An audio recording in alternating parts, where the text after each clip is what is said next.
so long.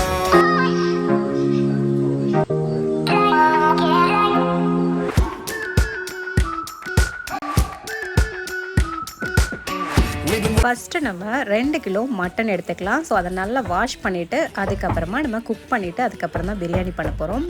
So இங்கே பார்த்தீங்கன்னா lamp, கோட்டு அந்த மாதிரி 2 வகையாக கிடைக்கிது. அதில் உங்களுக்கு என்ன பிடிச்சிருக்கோ அதை நம்ம எடுத்துகிட்டு பிரியாணி பண்ண யூஸ் பண்ணிக்கலாம். கனடாவில் மட்டனோட ரேட்டு பெர் எல்பிக்கு $15. ஒரு சில பார்ட்டு பார்த்திங்கன்னா $13 கொடுப்பாங்க. அதுவும் ஃப்ரோசனில் இருந்துச்சுன்னா. ஸோ நாங்கள் வாங்கினது $15. இது கிட்டத்தட்ட 4.5 எல்பி இருக்கும். நல்லா வாஷ் பண்ணி எடுத்தாச்சு. பிரியாணி செய்கிறதோட ஒரு ஸ்ட்ராங்காக ஒரு காஃபி போட்டு குடிச்சிட்டே நம்ம வந்து வேலை செய்யலாம். பிரியாணி வந்து கிட்டத்தட்ட 2 மணி நேரம் ஆகும் இல்லையா செய்கிறதுக்கு. அந்த டைமிங்கில் நம்ம வந்து காஃபி போட்டு குடிச்சிட்டு கொஞ்சம் பிரிஸ்காக நம்ம வந்து வேலை செய்யலாம். பிரியாணி கூட பார்த்திங்கன்னா வந்து கேசரி செய்யலான் இருக்கேன். அப்புறம் கத்திரிக்காய் கொரியன் மாதிரி பண்ணிவிட்டு அதுக்கப்புறம் எக்கு, ரைத்தா இதெல்லாம் பண்ணிவிட்டு சிக்கன் 65வும் வந்து கூட பண்ணிக்கலாம் அப்படின்ட்டுருக்கேன். ஸோ நம்ம இப்போ வாஷ் பண்ணி எடுத்த மட்டனில் சால்ட் எல்லாம் போட்டுட்டு ஜிஞ்சர் கார்லிக் பேஸ்ட்டும் ஆட் பண்ணிவிட்டு நம்ம வேக வைக்க போகிறோம். பிரியாணினாவே எல்லாருக்கும் ரொம்ப ரொம்ப பிடிச்ச ஒரு டிஷ்ஷு. அது கூட சைட் டிஷ்லாம் வச்சு சாப்பிடும்போது ரொம்ப ஸ்பெஷலாகவும் ரொம்ப டேஸ்ட்டாகவும் இருக்கும். அதுலேயும் சீரக சம்பா மட்டன் பிரியாணிங்கிறது ஒரு யூனிக் ஸ்டைலு, யூனிக் டேஸ்ட்டும் நம்மளுக்கு கொடுக்கும். அந்த ரைஸில் உள்ள ஃப்ளேவரே நம்மளுக்கு அவ்வளோ நல்லாயிருக்கும். பட் இதை வீட்டில் நமக்கு செய்யும்போது ரொம்ப குழஞ்சி போகிறது, அடிப்பிடிக்கிறது அந்த மாதிரிலாம் இல்லாமல் நம்ம ஒரு ரெஸ்டாரண்ட்டில் சாப்பிட்ற மாதிரியே சிம்பிளாகவும் ஈஸியாகவும் பண்ணுறது மாதிரி நான் இப்போ உங்களுக்கு காட்டுறேன். ஸோ இப்போ க்ளோஸ் பண்ணி வேக வச்சிடலாம். எங்கள் வீட்டில் ஒரு ஸ்பெஷல் என்னென்னா குக் பண்ணிக்கிட்டே நான் டிவி வாட்ச் பண்ணலாம். ஸோ ஓப்பன் கிச்சன் இருக்கும் எங்கள் வீட்டில். மட்டன் வேகிற வரைக்கும் நம்ம வந்து ரைஸ் எடுத்துக்கலாம். ஒரு சில மட்டன் பார்த்திங்கன்னா சீக்கிரமாகவே குக் ஆகிடும். ஒரு சில மட்டன் வந்து வேகிறதுக்கு ரொம்ப டைம் எடுக்கும். நம்ம அதை வந்து நசுக்கி பார்த்து தான் நம்ம வந்து முடிவு பண்ணணும்.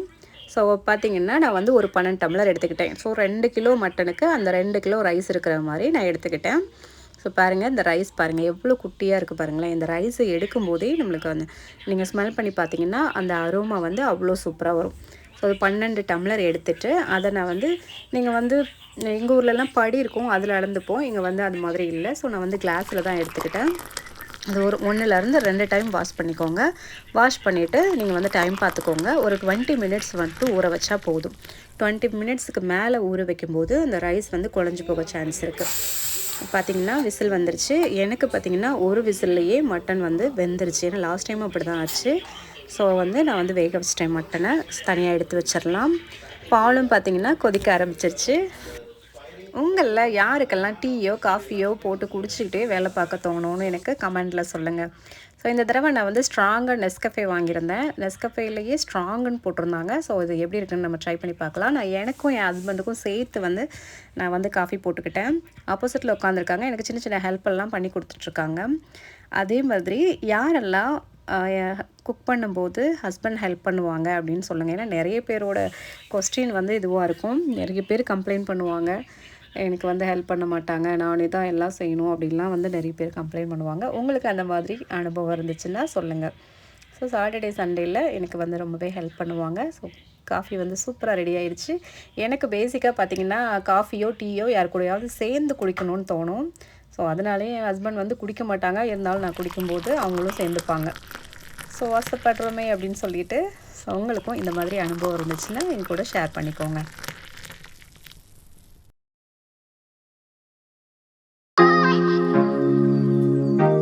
ஒவ்வொரு சண்டேவும் எல்லாருக்குமே ஸ்பெஷல் டேவாக இருக்கும்ல. உங்களுக்கும் அப்படி இருக்கா? காலையில் லேட்டாக தூங்கி எழுந்திரிச்சிட்டு காலையில் ப்ரன்ச்சாக சேர்த்து சாப்பிட்டுக்கலாம் அப்படின்னு இருக்கும். அதுவும் குழந்தைங்க வச்சுருக்கீங்கன்னா ஸ்கூலுக்கு அனுப்பிச்சி விட்டுட்டு எவ்ரிடே சீக்கிரம் எழுந்திரிக்கிற மாதிரி இருக்கும். ஒர்க் போகிறவங்க சீக்கிரம் எழுந்திரிச்சிருவாங்க. மற்றவங்க எல்லாருமே வந்து குட்டி குழந்தைங்க இருக்காங்கன்னா அவங்க கூட லேட்டாக தூங்கி எழுந்திரிச்சு அதுக்கப்புறம் ரிலாக்ஸாக சாப்பாடு செஞ்சு அந்த மாதிரி பண்ணிகிட்ருப்பாங்க இல்லையா? ஸோ இந்த சண்டே வேணால் நமக்கு அந்த மாதிரி சீக்கிரம் எழுந்திரிக்கணும்லாம் அவசியம் இல்லை. ஸோ நல்லா தூங்கிட்டு அதுக்கப்புறமா நம்ம பொறுமையாக குக் பண்ணி மதியானமாக சாப்பிட்டுக்கலாம்.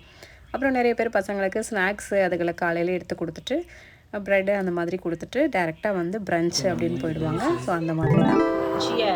ஸோ நம்மளுக்கும் வந்து சண்டே வந்து ஸ்பெஷல் டே. நாங்கள் வந்து ஈவினிங்காக சாப்பிட்டுப்போம். இடையில மட்டும் டீ குடிச்சுப்போம். ஸோ ஸோ அதுக்கப்புறம் பார்த்திங்கன்னா ஸ்டெப் 3 நம்ம என்ன பண்ண போகிறோம் அப்படின்னா, நம்ம வந்து மசாலாலாம் அரைச்சிக்கலாம். இந்த சீரக சம்பா ரைஸோட ஸ்பெஷல் என்னென்னா, நம்ம எல்லாமே அரைச்சி போடுறது, அதுவும் சின்ன வெங்காயம், பச்சை மிளகா அதெல்லாம் சேர்த்து அரைச்சி செய்கிறது தான். இது ஒரு சிம்பிளாக நம்மளுக்கு வீட்டில் செய்கிறதுக்கு நிறைய இன்க்ரீடியன்ட்ஸ் தேவையில்லை. ஸோ வெங்காயம் எடுத்துக்கோங்க, பச்சை மிளகாய் எடுத்துக்கோங்க. நான் வந்து ஒரு 1/4 கிலோ வெங்காயம் எடுத்துக்கிட்டேன். அது கூட பார்த்திங்கன்னா ஒரு 10லேருந்து 12 பச்சை மிளகாய் எடுத்துக்கிட்டேன். அப்புறம் ஸ்பைசஸ் எல்லாம் ஆட் பண்ணியிருக்கேன்.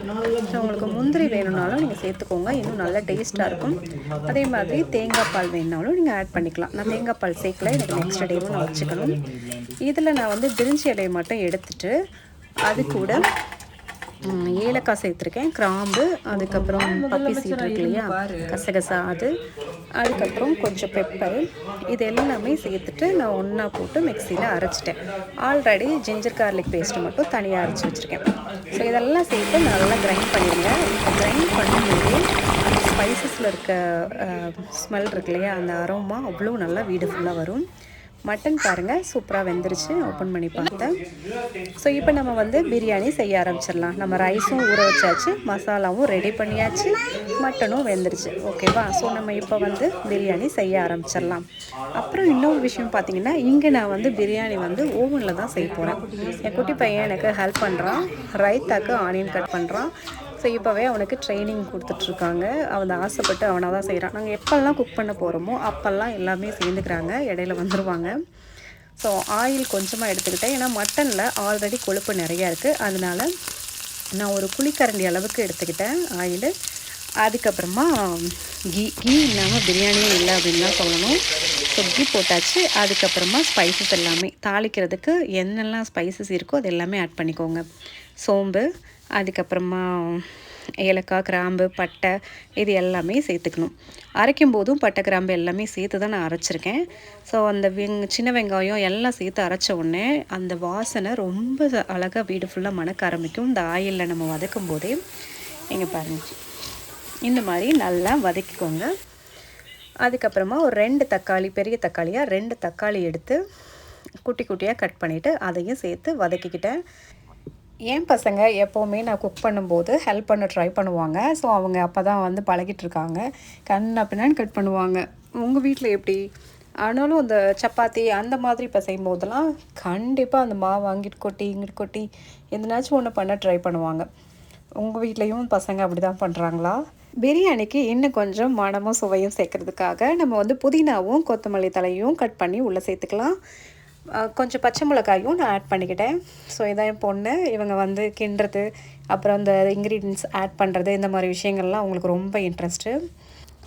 இந்த சமயத்தில் மசாலாவுக்கு தேவையான சால்ட்டையும் நம்ம ஆட் பண்ணிடலாம். ஸோ இந்த மசாலாவை கிண்டும்போது பாப்பா கண்ணில் வந்து லைட்டாக மசாலா பட்டுருச்சு.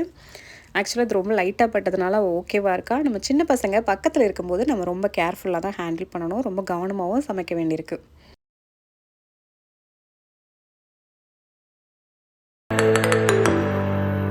பிரியாணியில் ஆல்ரெடி நம்ம வந்து காரத்துக்கு வந்து பச்சை மிளகாய் சேர்த்துக்கணும் அதை அரைக்கும் போதே. இப்போ வந்து நான் 1.5 ஸ்பூன் வந்து மிளகாத்தூள் சேர்த்துக்கிறேன். ஸோ பிரியாணி வந்து நல்ல காரசாரமாக இருந்தால் தான் நல்லாயிருக்கும். ஸோ அதையும் சேர்த்து நல்லா மிக்ஸ் பண்ணிக்கோங்க. நான் அது கூட வந்து லைட்டாக மஞ்சத்தூளும் நான் சேர்த்து ஆட் பண்ணிக்கிறேன். ஸோ எப்போவுமே நான்வெஜ் பண்ணும்போது மஞ்சத்தூள் ஆட் பண்ணிக்கணும். மட்டன் கூட சேர்த்து வேக வச்சாலும் சரி, இப்போ போட்டாலும் சரி. அடுத்து பார்த்திங்கன்னா பிரியாணியில் ஒரு முக்கியமான இன்க்ரீடியன்ட்ஸ் தயிர். ஸோ அது வந்து 250 கிராம் நான் வந்து சேர்த்துக்கிட்டேன். ஸோ அதுக்கப்புறமா நல்லா கொதி வந்தோடனே பார்த்திங்கன்னா ஆயிலெல்லாம் பிரிஞ்சு வரும். அந்த சமயத்தில் நல்லா மிக்ஸ் பண்ணிவிட்டு நம்ம ஆல்ரெடி வேக வச்சுருக்கோம் இல்லையா மட்டனை, அதை எல்லாத்தையுமே நம்ம சேர்த்துக்கலாம். நான் இந்த மட்டனில் தண்ணி வைக்கும்போதே நான் அளந்து தான் ஊற்றிக்கிட்டேன். ஏன்னா பிரியாணியில் தண்ணிங்கிறது ரொம்ப ரொம்ப இம்பார்ட்டன்ட். அதிகமாக வச்சோன்னா குழஞ்சிரும், கம்மியாக வச்சோன்னா நல்ல கீழே அடி பிடிச்சிரும். கம்மியான குவான்டிட்டியில் பண்ணும்போது 1 டம்ளர் ரைஸுக்கு 2 டம்ளர் தண்ணி இருக்கிறது மாதிரி வச்சுக்கோங்க. அதிக அளவில் நீங்கள் வந்து மட்டன் பிரியாணி பண்ணும்போது 1 டம்ளருக்கு 2 டம்ளர் விதத்தில் வச்சுட்டு லாஸ்ட்டில் 1 டம்ளரை குறைச்சிக்கோங்க.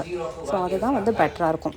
தண்ணி இல்லைனா கூட லைட்டாக தொளிச்சு விட்டுக்கலாம். பட் கம்மியாக இருந்துச்சு, அதிகமாக இருந்துச்சுன்னா கண்டிப்பாக நம்மளால் ஒன்றும் பண்ண முடியாது.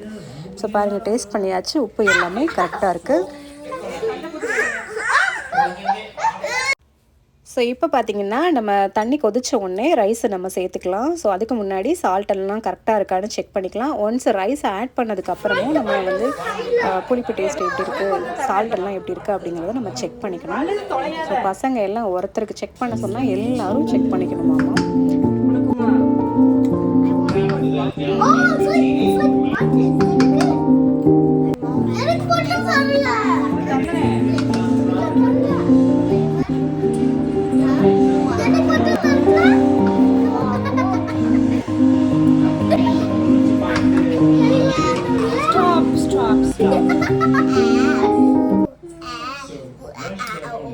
இடையில வேற என் பொண்ணு என்ன பண்ணுவான்னா பக்கத்துலேயே நின்றுட்டு ஆஃப் பண்ணி விட்டு போயிடுவாள். நம்ம வந்து ஒரு பாயிண்ட் ஆஃப் வியூவில் வந்து பார்த்தோன்னா என்னடா ரொம்ப நேரம் ஆச்சு கொதிக்கவே இல்லையா அப்படின்னு பார்த்தா அது ஆஃப் பண்ணியிருக்கோம். இந்த மாதிரிலாம் பண்ணிட்டு போகிறாங்களா அவங்க பசங்களும். ஸோ இங்கே பாருங்கள், நான் ஆல்ரெடி மூடி வச்சேன். ஸோ அப்படியே இருக்குது. இப்போ மறுபடியும் நான் ஆன் பண்ணி விட்ருக்கேன். ஸோ இப்போ மட்டன் வந்து தண்ணியெல்லாம் நல்லா கொதிக்க ஆரம்பிச்சிருச்சுன்னு நினைக்கிறேன். ஸோ இந்த சமயத்தில் நம்ம ஊற வச்சுருக்க ரைஸை ஆட் பண்ணிக்கலாம். சீரக சம்பா ரைஸ் பார்த்திங்கன்னா சீக்கிரமாகவே வெந்துடும். ஸோ இந்த மாதிரி நல்லா கொதிச்சுட்டு இருக்கும்போது நம்ம ஊற வச்சுருக்க ரைஸை எடுத்துகிட்டு தண்ணியெல்லாம் வடிகட்டிட்டு நம்ம சேர்த்துக்கலாம். தண்ணி பார்த்திங்கன்னா கரெக்டாக வச்சுக்கோங்க, 1க்கு 2 அந்த மாதிரி வச்ச ரைஸியோவில் அளந்து போட்டுக்கோங்க. கொதிச்சதுக்கப்புறம் ஆட் பண்ணுங்கள். அப்புறம் தம் போடுறது ரொம்ப ரொம்ப இம்பார்ட்டன்ட். தம் வந்து ஊர்லெல்லாம் போடும்போது கீழே வந்து தோசைக்கல் வச்சு போடலாம், இல்லை டேரெக்டாக அடுப்புலையுமே போடலாம். அதுக்கப்புறம் விறகடுப்பு வச்சுருக்கோன்னா விறகடுப்பில் வச்சு தீயெல்லாம் மேலே அள்ளி போட்டு காற்று போகாத மாதிரி மாவுலேயோ இல்லை தீயிலையோ சேர்த்து நம்ம வந்து ஆவி வெளியே போகாத அளவுக்கு வைக்கணும். ஸோ இந்த மாதிரிலாம் செய்யலாம். நாங்கள் வந்து யூஸ்வலாக என்ன பண்ணுவோன்னா தண்ணி வந்து ஹாட் வாட்டர் மேலே தூக்கி வைப்பேன். பட் இங்கே வந்துட்டு ஓவன் இருக்கிறதுனால ஓவனில் பேக்கிங் மோடை ஆன் பண்ணிவிட்டு 350 டிகிரியில் 10 நிமிஷம் வச்சுப்பேன்.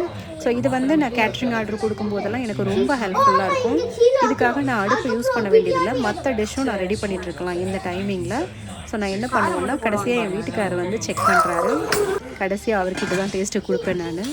இப்போ வந்து புளிப்பு உப்பு எல்லாமே கரெக்டாக இருக்கான்னு ஒன்ஸ் நம்ம செக் பண்ணிவிட்டு அதுக்கப்புறமா ஒரு 2-3 மினிட்ஸ்க்கு முன்னாடியே நம்ம வந்து ஓவனை வந்து ஆன் பண்ணி வச்சிடணும். ஏன்னா நம்ம ஹாட்டாக உள்ளே வைக்கும்போது ஓவனும் ஹாட்டாக இருந்தால் தான் அந்த மீடியமான ஹீட்டில் ரைஸ் வந்து சூப்பராக வெந்திருக்கும். கீழேயும் அடி பிடிக்காது, சைட்லேயுமே பிடிக்க வாய்ப்பு இருக்காது. ஸோ அந்த மாதிரி ஸ்டேஜில் நம்ம ஓவனில் தூக்கி வைக்கணும். இது ஆக்சுவலாக இந்த ஓவன் வச்சுருக்கவங்களுக்கு இது ரொம்ப ரொம்ப ஹெல்ப்ஃபுல்லாக இருக்கும். 350 டிகிரியில் வச்சு 10 மினிட்ஸ் வைங்க. நான் இந்த அளவுக்கு தண்ணி வற்றினதுக்கப்புறம் கீழே வைக்கிறேன். இதுக்கு முன்னாடி ஸ்டேஜில் கூட வைக்கலாம். ஒரு 2-3 மினிட்ஸ் எக்ஸ்ட்ரா ஆகும், அவ்வளோதான். லெமன் லைட்டாக புழிஞ்சு விட்டுக்கோங்க. கேவரா வாட்டர் வச்சுருந்தீங்கன்னா அது கூட ஆட் பண்ணிக்கோங்க, ஸ்மெல்லெல்லாம் சூப்பராக வரும். அதுக்கப்புறம் புதினா கொத்தமல்லியை லைட்டாக மேலே தூவிட்டு அதுக்கப்புறமா நெய், பிரியாணியில் நெய்யும் ஒரு ஸ்பெஷல் கேரக்டர் இல்லையா, ஸோ அதுவும் லைட்டாக மேலாப்பில் போட்டுருங்க. அப்புறம் கீழே அப்படியே தூக்கி வச்சுட்டு நீங்கள் ஒரு 10 நிமிஷம் வெயிட் பண்ணிங்கன்னா சூப்பராக எம்மியாக செம்மையாக ஒரு பிரியாணி ரெடி. நீங்கள் ரெஸ்டாரண்ட்டில் கூட இந்த அளவுக்கு சாப்பிடுங்க, அவ்வளோ டேஸ்ட்டாக இருக்கும். கண்டிப்பாக வந்து குழையாது. சீரக சம்பா ரைஸ் வந்து உங்களுக்கு நீங்கள் எப்படி பார்த்தீங்கன்னா அது குழஞ்ச மாதிரியே தெரியாது. ஏன்னா அந்த ரைஸே வந்து குட்டியாக தான் இருக்கும். நமக்கு வந்து டேஸ்ட்டு தான் அந்த மட்டனோட பிராத்தில் உள்ள டேஸ்ட்டும் இந்த ரைஸு எல்லாமே கலந்து அந்த ரைஸ் அவ்வளோ டேஸ்ட்டாக இருக்கும். சால்ட்டு மட்டும் நீங்கள் செக் பண்ணும்போது கொஞ்சம் தூக்கலாக இருக்கா அப்படிங்கிற மாதிரி போட்டிங்கன்னா கரெக்டாக இருக்கும். இங்கே பாருங்கள், நான் 350 டிகிரியில் செட் பண்ணியிருக்கேன். சரி, 10 நிமிஷம் நான் அங்கே தான் வந்து மற்ற டிஷ்ஷெல்லாம் கேசரி அப்புறம் கத்திரிக்காய் அதெல்லாம் பண்ணணும். ஸோ அதனால் நான் அங்கே தான் நிற்கிறேங்கிறேன். டைமர் எதுவும் செட் பண்ணிக்கல, டைமை வேணால் செட் பண்ணிக்கோங்க. ஸோ அதோட இன்னொரு இம்பார்ட்டன்ட் என்னென்னா சமைக்கும் போதே க்ளீன் பண்ணிக்கிட்டே இருந்தீங்கன்னா உங்களுக்கு ரொம்ப யூஸ்ஃபுல்லாக இருக்கும். ஸோ இந்த சைடு வந்து நான் எக்கு வேக வச்சிட்டேன். ஸோ வந்து கடுகு கருவேப்பிலையெல்லாம் போட்டுட்டு கத்திரிக்காயை தாளித்து விட போகிறேன். இந்த சைடு பார்த்திங்கன்னா 10 மினிட்ஸில் சூப்பராக எம்மியாக பிரியாணி ரெடி ஆகிடுச்சு. ஸோ பிரியாணி மட்டும் சாப்பிட்றத காட்டிலும் சண்டேனா ஒரு ஸ்பெஷலாக இருக்க வேண்டாமா? இங்கே பாருங்கள், சூப்பராக ரெடி ஆகிடுச்சு. அவ்வளோ மணமாகவும் டேஸ்ட்டாகவும் இருக்குது. ஸோ இதே மாதிரி இது வந்து பிரியாணி வந்து ரொம்ப சிம்பிள் தான். இந்த இன்க்ரீடியன்ஸை ஃபாலோ பண்ணிங்கன்னா அவ்வளோ டேஸ்ட்டாக இருக்கும். நீங்கள் இது கூட ஒரு 2-3 முந்திரி சேர்த்துக்கிட்டிங்கன்னா அந்த ஃப்ளேவரும் ரொம்ப நல்லாயிருக்கும். நம்மளோட சுவையான டேஸ்டான சீரக சம்பா மட்டன் பிரியாணி ரெடி ஆகிடுச்சு. நம்ம டேஸ்ட் பண்ணி பார்க்கலாம் எப்படி இருக்குன்னு. ஸோ நான் ஒரு ஸ்பூன் எடுத்துகிட்டு டேஸ்ட் பண்ணி பார்க்குறேன். ரொம்ப ரொம்ப டேஸ்ட்டாகவும் சூப்பராகவும் இருக்குது. நீங்கள் இதே மாதிரி செஞ்சு பார்த்துட்டு எனக்கு கமெண்ட்டில் சொல்லுங்கள். ஸோ அது மட்டும் இல்லாமல் நான் பக்கத்துலேயே வந்து கேசரி ரெடி பண்ணிவிட்டேன். அது வந்து சிம்பிளாக தானே. ஆக்சுவலாக ப்ரெட் அல்வா அப்புறம் குலோப் ஜாமுன் அது எல்லாமே ஓகேவாக இருக்கும். நம்ம சாப்பிட்டு முடிச்சதுக்கப்புறம் ஒரு ஸ்வீட் சாப்பிட்லாம் அப்படின்னு சொல்லிட்டு ஸோ அது நல்லா டேஸ்ட்டாக இருக்குது. ஸோ பசங்களுக்கும் வந்து பசிக்க ஆரம்பிச்சிச்சு ரெடியான உடனே. ஸோ நான் கேசரி பண்ணிகிட்டு இருக்கும்போதே அவங்களுக்கு வந்து பசிக்க ஆரம்பிச்சிருச்சு. ஸோ சாப்பாடு கேட்க ஆரம்பிச்சிட்டாங்க. ஸோ நான் வந்து கேசரிக்காக வெயிட் பண்ணிட்டு இருந்தேன். கேசரியும் இப்போ ரெடி ஆகிடுச்சு. அதையும் ஒரு பாத்திரத்துக்கு நம்ம ட்ரான்ஸ்ஃபர் பண்ணிவிட்டு அதுக்கப்புறம் சைட்லேயே நம்ம கத்திரிக்காய் பண்ண ஆரம்பிச்சோம் இல்லையா. சிம்பிளாக ஆயில் மட்டும் போட்டு எண்ணெய் கத்திரிக்காய் மாதிரி கொஞ்சமாக வதக்கிட்டு லைட்டாக மட்டும் மசாலா சேர்த்துருந்தேன். ஸோ இது பசங்க ரொம்ப சாப்பிட மாட்டுறாங்க. பட் வந்து அவங்க ஃபுல்லாகவே பிரியாணி தான் சாப்பிட்றாங்க. ஸோ நான் இதையும் ஒரு பவுலுக்கு ட்ரான்ஸ்ஃபர் பண்ணிவிட்டேன். இதான் என் பையன் கட் பண்ண வெங்காயம். ஸோ அதையும் வந்து ரைத்தா பண்ணியாச்சு. எல்லாமே சூப்பராக ரெடி பண்ணிட்டோம். ஒரு ஸ்பெஷல் அக்கேஷனில் இல்லைன்னா வீக்கெண்டில் இந்த மாதிரி செஞ்சு சாப்பிட்டு பாருங்கள். ரெஸ்டாரண்ட்டில் போய் சாப்பிட்றத காட்டிலும் நம்மளே இந்த மாதிரி செஞ்சு சாப்பிட்றது ரொம்ப நல்லாயிருக்கும். ஸோ எப்போயாவது ரெஸ்டாரண்ட்டில் சாப்பிடுங்க. மற்ற நாளெல்லாம் நீங்களே செஞ்சு சாப்பிடுங்க. தேங்க்யூ ஃபார் வாட்சிங்.